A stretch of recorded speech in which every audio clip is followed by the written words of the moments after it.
Hello friends, स्वागत है आपका आपके अपने लीगल चैनल कानूनी सोच में। और दोस्तों, आज का ये वीडियो एक क्वेश्चन आंसर सीरीज है, यानी कि आप में से मैक्सिमम सब्सक्राइबर जो क्वेश्चंस जो क्वेरीज पूछते हैं उनका हम आपको आंसर देने वाले हैं। दोस्तों देखिए, जो मैक्सिमम क्वेश्चंस होते हैं वो एक्सप्लेनेशन टाइप के होते हैं, यानी कि उनका आंसर वहीं के वहीं यस या नो में दिया तो गलत हो जाएगा, उनकी एक्सप्लेनेशन जरूरी होती है। तो आज की इस वीडियो में आपके क्वेश्चन का आंसर एक्सप्लेनेशन के साथ हम आपको देने वाले हैं। और क्वेश्चन चूंकि अलग अलग सब्सक्राइबर ने पूछे हुए हैं, तो ये जो क्वेश्चन है और इनके जो आंसर है वो इनके जैसे सारे लोग जो कि सेम समस्या से जूझ रहे हैं सभी के काम आएगा। तो इसलिए वीडियो सभी के लिए बहुत इंपॉर्टेंट है। और जो क्वेश्चन हम उठाएंगे वो भी रैंडमली होंगे, यानी अलग अलग मैट्रिमोनियल केसेस से रिलेटेड हो सकते हैं, तो सभी को इसका फायदा मिलेगा। सारे क्वेश्चन इंपॉर्टेंट होंगे, तो आखिरी तक वीडियो में बने रहिएगा। और यदि आपने अभी तक भी चैनल को सब्सक्राइब नहीं किया है तो चैनल को सब्सक्राइब करके नोटिफिकेशन बेल पर जरूर क्लिक कर लें, ताकि इस चैनल पर आने वाली इंफॉर्मेटिव वीडियोस की जानकारी आपको सबसे पहले मिल सके। तो चलिए दोस्तों, पहला क्वेश्चन लेते हैं। यहां पर ये है एसएन करके कोई आईडी है, इन्होंने लिखा है, सर मेरी वाइफ ने मुझे बहुत गलत तरीके से फंसाया है, डीवी केस, पुलिस कंप्लेंट्स और हैरेसमेंट करती है। अब वो मेरे साथ नहीं रहती, सामान लेके चली गई, बेटी 4.5 साल की है उसके पास, please help me to get rid of her.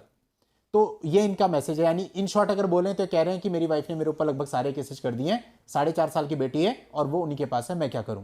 तो इसमें बहुत सारी चीजें हैं कि सबसे पहले तो ये डिपेंड करता है कि इनके ऊपर एफआईआर अभी हुई है या नहीं हुई है।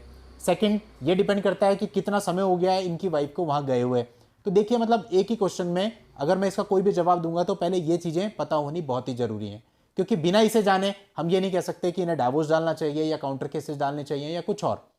तो इनके पास दो ऑप्शन है। अगर इनको समय बहुत ज्यादा हो गया इनकी वाइफ को गए हुए, तो उस केस में तो अपनी तरफ से डाइवोर्स फाइल कर दें। फॉर एग्जांपल वो 3 साल से मायके रह रही है, तो फिर ऐसे में तो कोई ऑप्शन नहीं है, और 3 साल हो गए हैं, केसेज आप पे ऑलरेडी डल चुके हैं, तो आपको परहेज नहीं करना चाहिए, डाइवोर्स डाल देना चाहिए। अगर ऐसा है कि वाइफ अभी अभी गई है, 15 दिन हुए हैं, 16 दिन हुए हैं, तो अभी आपको थोड़ा शांत बैठना चाहिए। अगर आपकी एफआईआर नहीं हुई है, पहले एफआईआर होने दें। अगर उसने डीवी का केस डाल दिया, मेंटेनेंस का डाल दिया, तो डालने दें। आपको सब पता चल जाएगा आपकी वाइफ ने क्या किया, फिर उसके अकॉर्डिंग आप स्टेप ले पाएंगे, क्योंकि आपको पता चल जाएगा वो कितना झूठ बोल रही है, कितना सच बोल रही है, किन चीजों के आपके पास एविडेंस है, किन चीजों को आप साबित कर सकते हो। तो उन्हीं के आधार पर फिर आप अगला स्टेप लेंगे कि आपको उन पर कौन सा केस करना चाहिए। दोस्तों, अगली क्वेरी है, ये आसिम शर्मा जी हैं, इन्होंने लिखा है, sir but can we use family court और district court judgement in our cases और only high court and supreme court is allowed to be used. देखिए, ये सारा का सारा ना आपके जज साहब पे डिपेंड करता है, क्योंकि आप कोई सा भी जजमेंट यूज कर सकते हैं, हाई कोर्ट का भी, सुप्रीम कोर्ट का भी, और इवन यदि सेम कोर्ट ने भी कोई जजमेंट किया है तो आप उसका रेफरेंस दे सकते हैं। लेकिन सामने वाले जज उस जजमेंट से संतुष्ट हैं या नहीं है, वो उसको मानते हैं या नहीं मानते, ये पूरी तरह से उनके ऊपर डिपेंड करता है। वो चाहें तो वो हाई कोर्ट के जजमेंट को भी ना माने, वो चाहें तो ये भी कह सकते हैं कि जो सुप्रीम कोर्ट का आप जजमेंट दे रहे हैं ये भी आपके केस से मैच नहीं करता। तो कुल मिलाकर ये पूरी तरह से कोर्ट की पावर है कि वो कौन से जजमेंट को लेती है और कौन से जजमेंट को नहीं लेती है आपके मामले में। फ्रेंड्स, अगला क्वेश्चन है एक आईडी से JSJ नाम से। इनका क्वेश्चन है कि यदि पति विद्यार्थी है और उसकी पढ़ाई अभी भी चल रही है तो क्या वो भी मेंटेनेंस देगा। उस पति के पास ना तो कोई प्रॉपर्टी है, ना तो कोई बैंक बैलेंस है, जिसको परिवार वालों ने बहुत पहले ही बेदखल कर दिया है। तो दोस्तों, इस क्वेश्चन का आंसर है यस, मेंटेनेंस देना पड़ेगा। क्यों? क्योंकि अब इस मैसेज से पता चल रहा है कि कपल है, हस्बैंड वाइफ, तो डिस्प्यूट होने के बाद वो अलग हो गए हैं। भले जो हस्बैंड है वो स्टूडेंट है, विद्यार्थी हैं, लेकिन हस्बैंड वाइफ तो है ही वो, तो वाइफ का पूरा पूरा राइट बनता है मेंटेनेंस का। यहाँ पे कंडीशंस के हिसाब से, अब जैसे कि वो कमाते नहीं है, एम्प्लॉयड नहीं है और घर से भी बेदखल हो गए हैं, जो भी उनकी कंडीशंस हैं, वो एक काम ये कर सकते हैं, कोर्ट के सामने पूरी अपनी ट्रू पिक्चर रखेंगे। तो कोर्ट उसी हिसाब से मिनिमम वेजेस के हिसाब से जो भी मिनिमम मेंटेनेंस बन सकता है उनके कंडीशंस के हिसाब से वो मेंटेनेंस बांधेगी वाइफ को, लेकिन मेंटेनेंस बंधेगा। फ्रेंड्स, अगला क्वेश्चन है रजनी चौधरी के आईडी के नाम से। इन्होंने लिखा है, दहेज के लिए मेरे पति और उनके फैमिली वाले मारपीट करते थे। मैं 2 टाइम प्रेग्नेंट हुई तो दोनों बार मेरे को मारपीट करके मेरा मिसकैरेज करवा दिया और बोला कि बेबी चाहिए तो बाप से 2 लाख रुपए ले गया। बट अब आफ्टर 6 ईयर्स डाइवोर्स फाइल किया है, 1 साल से कोर्ट में डेट पे डेट लग रही है, क्या करें प्लीज हेल्प। जितनी भी उसकी प्रोसीडिंग्स हैं वो सारी चलेंगी। आप अपनी तरफ से इतना कर सकते हैं, अगर आप और लंबा नहीं खींचना चाहते तो आप अपनी तरफ से हर डेट पर प्रेजेंट होइए, कभी भी अपनी एब्सेंट मत लगने दीजिए, क्योंकि उसकी वजह से फिर और डिले होगा।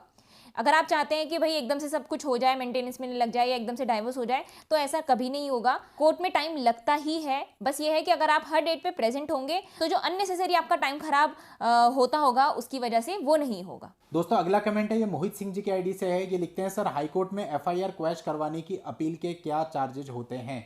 जहाँ तक मैं समझ पा रहा हूँ ये पूछ रहे हैं कि क्वैशिंग के चार्जेस क्या होते हैं। देखिए ये बहुत सारी चीज़ों पर डिपेंड करता है। सबसे पहले आप कौन सी हाई कोर्ट में जा रहे हैं। जितनी बड़ी जगह होगी, जितनी बड़ी सिटी होगी, वहाँ पे चार्जेस उतने ज़्यादा होते हैं, छोटी जगहों पर कम होते हैं। सेकंड, आप कौन सा लॉयर हायर कर रहे हैं, क्योंकि लॉयर्स की जो फी होती है वो भी अलग अलग होती है। किसी की कम होती है, किसी की ज़्यादा होती है, किसी की एवरेज होती है। इसके अलावा आपके मैटर पे भी डिपेंड करता है कि आपका मैटर कैसा है और लॉयर को उस पर कितना वर्कआउट करना पड़ेगा, उस पर भी ये चीज़ डिपेंड करेगी। तो इस चीज़ के लिए आपको एक राशि नहीं बताई जा सकती, बहुत सारे फैक्टर्स पे डिपेंड करता है। दोस्तों अगला कमेंट है दिलशाद करोड़िया के नाम से। ये लिखते हैं, मेरी बीवी 5 सालों में 6 टाइम बगैर बोले घर से चली गई है। 20 दिसंबर को बगैर बोले घर से चली गई है। उस टाइम मैं गोवा में जॉब पर था, घर पर मेरा बड़ा बेटा था। उसने मुझे कॉल किया, मम्मी घर से चली गई है, बिना किसी कारण। ना मारा, ना कोई गाली दी, ना कुछ और। पिछले 2 सालों से घर में कोई विवाद नहीं है, हर बार ऐसे ही चली जाती है। अब मैं क्या कर सकता हूँ? मेरे 3 बच्चे हैं और तीनों मेरे पास हैं और मेरे सपोर्ट में हैं। 2 बेटे, एक 20 साल का, दूसरा 17 साल का है और मेरी बेटी 16 साल की है। देखिए ऐसे में आपको कुछ करने की ज़रूरत ही नहीं है, क्योंकि जाने वाले को तो कोई रोक नहीं सकता। और वैसे भी आपके बच्चे इतने बड़े बड़े हैं कि मैं आपको सजेस्ट नहीं करूंगा कि आप किसी कानूनी प्रक्रिया में पढ़ें।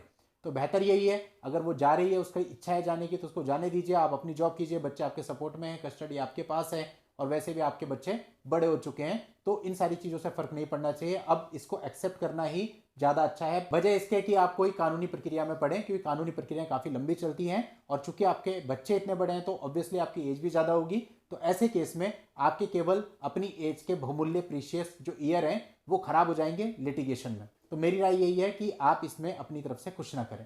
तो दोस्तों इस तरह से बहुत सारे सवाल आते हैं जिनका कमेंट्स में आंसर देना पॉसिबल नहीं होता।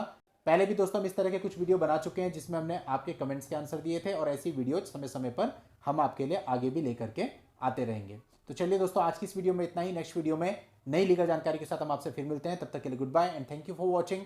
Take care.